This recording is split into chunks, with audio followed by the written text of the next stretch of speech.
मित्रांनो नमस्कार. जय शिवराय. आज जी मी तुम्हाला कथा सांगणार आहे ती एक सत्य घटनेवर आधारित आणि पुण्यातलीच आहे. एक कुटुंब होतं. त्या कुटुंबामध्ये नवरा बायको आणि त्यांना 2 मुलं होते. एक मुलगी आणि एक मुलगा. आणि त्यांचा स्वतःचा एक फार मोठा व्यवसाय होता किराणा मालाचा. म्हणजे अजूनही आहे. आणि तो व्यवसाय त्यांनी त्या कुटुंब प्रमुखांनी फार मोठ्या कष्टाने आणि मोठ्या मेहनतीने तो वाढवलेला होता. कालांतराने मुलं मोठी झाली. मुलीचं लग्न केलं. मुलगी सासरवाडी सासरी गेली. सुखात आहे. राहिला आता तो मुलगा. तर तो मुलगा जो होता तर त्या मुलाचा स्वभाव असा शांत आणि भित्रा होता आणि नरम होता की तो एकट्याने असं कुठल्याही प्रकारचा आर्थिक व्यवहार करल अशी काही शाश्वती नव्हती. आणि हे त्याच्या वडिलांनाही माहिती होतं. त्याच्यामुळे त्याचे वडील त्याला नेहमी म्हणजे सोबत ठेवूनच त्याच्याशी व्यवहार करायचे किंवा त्यांच्या मार्गदर्शनाखालीच तो सगळा व्यवहार आणि सगळा म्हणजे व्यवसायाकडे लक्ष द्यायचा. नंतर त्याचंही लग्न झालं. त्याला चांगलं स्थळ मिळालं. 1-2 वर्षाच्या गॅपनी म्हणजे त्यालाही 2 मुलं झाली. इथपर्यंत सगळं ठीक होतं. म्हणजे सगळं आलबेल होतं आणि सगळं ऑल इज वेल होतं. एक दिवस काय झालं, अचानक ती जी मुलगी होती त्यांची, त्या मुलीचे मिस्टर अचानकपणे दगावले. तर हा एक फार मोठा शॉक संपूर्ण फॅमिलीला होता. त्याच्यातून ते फारसे लवकर सावरले नाही. म्हणजे मुलीला काहीतरी चेंज हवा आणि मुलीला थोडं हे सावरण्याकरता आणि तिला सांत्वन करण्याकरता मुलीला त्यांनी आपल्या माहेरी घेऊन आली घरी सोबत ठेवण्याकरता. तर तिला एक मुलगाही होता छोटा, एक 8-10 वर्षाचा असेल. आणि तिच्याकडे एक पेट होता, म्हणजे एक डॉगी होता, पण मादा डॉगी होती. ते घरी आले. सुरुवातीला 8-10 दिवस काही वाटलं नाही. ती एकूण तिथं 2.5-3 महिने राहिली.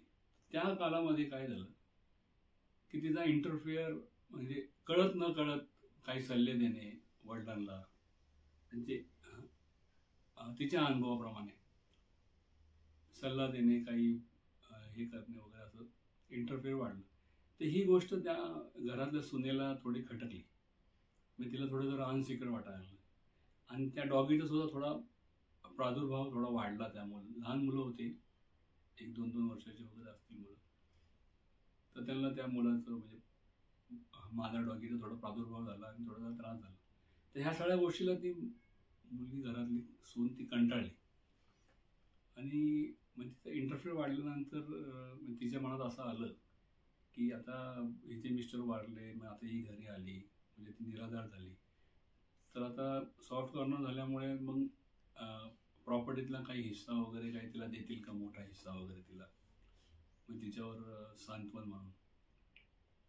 तर ह्या गोष्टीने ती अस्वस्थ झाली आणि तिने काही काही लोकांना सल्ला घेतला, माहेरचा काही सल्ला घेतला. तर कुठंतरी एक लांबचा कोण वकील वगैरे काही कोण तिला भेटला आणि तिला काहीतरी तिला चुकीचा सल्ला दिला.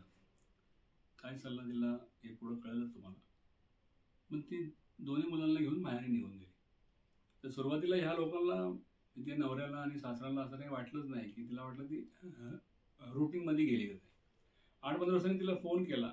मग नंतर तिने फोनवर खुलासा केला की मी काही येणार नाही, तुमची मुलगी अशी अशी आलेली आहे आणि तिचा मला त्रास होतो आणि मग तिचा इंटरफेअर वाढलेला आहे वगैरे तिने सगळ्या गोष्टी सांगितल्या. तर तो सुद्धा ह्या लोकांना एक प्रकारचा म्हणजे अनपेक्षित धक्का होता. मग त्यांनी तिच्या आई वडिलांना फोन केला, आई वडिलांशी बोलले. तर आई वडील म्हणले की आम्ही तर ह्या गोष्टीमध्ये कुठल्याही प्रकारचा इन्व्हॉल्व नाहीये, आम्ही तर तिला मागं लागलोय की तू तुझ्या सासरी जा म्हणून. पण ती काय ऐकायला तयार नाही. तर तुम्ही बघा ती अशी बोला परत वगैरे. पण तिला एकदा परत हे स्वतः तिथं गेले तिच्या माहेरी आणि तिला विचारलं काय झालं वगैरे. तर ती म्हणली की प्रॉपर्टी वगैरे सगळं आमच्या नावाने करणार असेल, दोघांच्या नावाने, तरच मी येते, नाही तर मग मला डिवोर्स वगैरे हवा. तर ह्या गोष्टीचा फारच मोठा धसका त्यांना बसला. त्यांनी थोडा विचार केला, वकिलाचा सल्ला वगैरे घेतला. तर वकिलांनी काही सल्ले वगैरे दिले. त्याप्रमाणे तिला एक प्रपोजल दिलं की तुला आम्ही प्रॉपर्टी तर काही नावावर करू शकत नाही, कारण प्रॉपर्टी नावावर केली आणि पुढं काही अनर्थ घडला किंवा काही चुकीचे व्यवहार झाले यांच्याकडनं तर काय करणार. त्याच्यापेक्षा आम्ही तुला एक मृत्यूपत्र करून देतो, म्हणजे तुला काही एक प्रकारची शाश्वती राहील तुझ्याकडे. तर ते मृत्यूपत्राचं प्रपोजल त्यांनी ते स्वीकारलं. पण ती तयार झाली, ते प्रपोजल स्वीकार केलं आणि ती आली परत सासरी आली.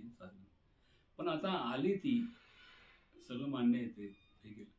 पण ते मृत्यूपत्र जरी केलं तरी मृत्यूपत्र ह्या माणसाला तो जोपर्यंत हायर आहे तोपर्यंत त्याला कितीही वेळा बदलता येतं.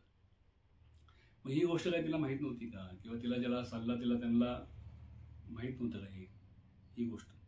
पण ती नंतर आली, म्हणजे त्या गोष्टीवर मान्यता देऊन त्याला आली.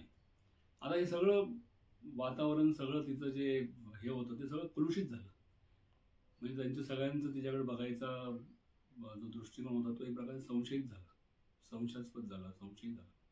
की त्यांना एक प्रकारचा फार मोठा मानसिक धक्काच बसला. पण ते आल्यानंतर परत तो प्रेम आणि तो परत जिव्हाळा आणि जे परत वात्सल्य, प्रेम वगैरे तिला लाभेल याची अशी शाश्वती काही नाही. तर तिने हा विचार केला नव्हता का ती आल्यानंतर, किंवा ती जाताना तिने विचार केला नाही का?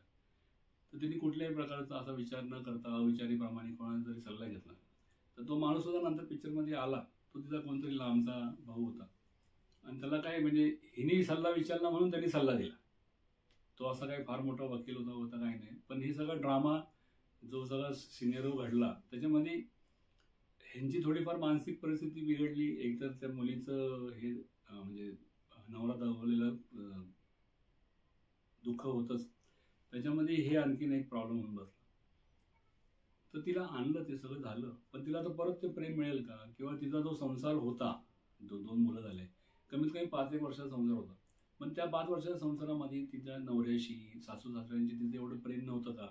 की ती सासू सासऱ्यांनी डायरेक्ट बोलू शकली असती की मला असं भीती वाटते, किंवा तुमचं काही मत परिवर्तन होईल तर माझ्या ह्याच्यामध्ये सगळी हिस्सेदारी येईल. माझा नवरा तर असा भोळा आहे, तो पुढं काय करणार, व्यवसाय किती दिवस करू शकतो, कसं करणार, काय करणार, जग तर असं इतकं हे आहे की साध्या सरळ माणसाला ह्या जगामध्ये वावरणं एवढं सोपं नाहीये. तर मग तुम्ही काय विचार केलाय माझा वगैरे, असं तुम्ही डायरेक्ट सासू सासऱ्यांना विचारू शकत होती. पण तेवढं तिचं प्रेम नव्हतं का? तर मी नेहमीच सांगतो, आपण वाचतोय सुद्धा, नवीन नवीन न्यूज येतात वगैरे, भरपूर गोष्टी घडतात. तर मग कुठलंच नातं असं राहिलेलं नाही आहे आजच्या जगामध्ये की ज्या नात्याला हिंसक वळण किंवा रक्तरंजित विचाराने असं झालेलं आहे. प्रेमाची झालर तर कुठं बघायलाच मिळत नाही. तर आता तरी सगळं ठीक आहे या घडीला. आणखी परत या डोक्यामध्ये पुढं काय येऊ शकते किंवा काय होईल, आय डोंट नो. पण तुम्ही तुमचं हे मत ह्या गोष्टीवर कळवा मला की तिचं वागणं योग्य होतं का? पण तिने हाताने सगळं हे केलं, सगळं चांगला संसार चालला होता. आता ह्या लोकांनी त्या गोष्टीला मान ठेवून ते करून दिलं तिला. नाही तर दुसरं कोणी असलं असतं तर ते लोक तयार नसते झाले, त्यांचा इगो हर्ट झाला असता, किंवा त्याच्यातून म्हणजे काही असे मार्ग फुटले असते, किंवा कोणी काही सल्ला दिला असता तर ते अगदी टोकाला सुद्धा गेलं असतं. त्याच्यामध्ये ह्या सगळ्या ह्याच्यामध्ये ते हेळसांड आणि प्रॉब्लेम झाला असता तो 2 लहान मुलांचा. तर ह्या सगळ्या विचारांना किंवा ह्या सगळ्या विचाराच्या याला जबाबदार कोण आहे? तर मग तिने चांगल्या ठिकाणी सल्ला घ्यायला पाहिजे होता, किंवा शांतपणे विचार करायला पाहिजे होता. अजून मोठं आयुष्य होतं, इतकं काही लगेच संपणारं कुठलं काही गोष्ट नव्हती. म्हणजे ह्याला म्हणजे आपली जुनी मनं असते ना की पायापुरता विचार करतो माणूस, तसं तिने विचार केल्यामुळे तिला हा प्रॉब्लेम आला. त्याच्यावर तुमचं मला मत कळवा आणि मला म्हणजे कमेंटमध्ये सांगा की तुम्हाला हे तिने केलेलं योग्य वाटलं का नाही, आणि ही कथा कशी वाटली. माझ्या चॅनलला सबस्क्राईब करा, बेल बटन दाबायला विसरू नका. धन्यवाद. नमस्कार.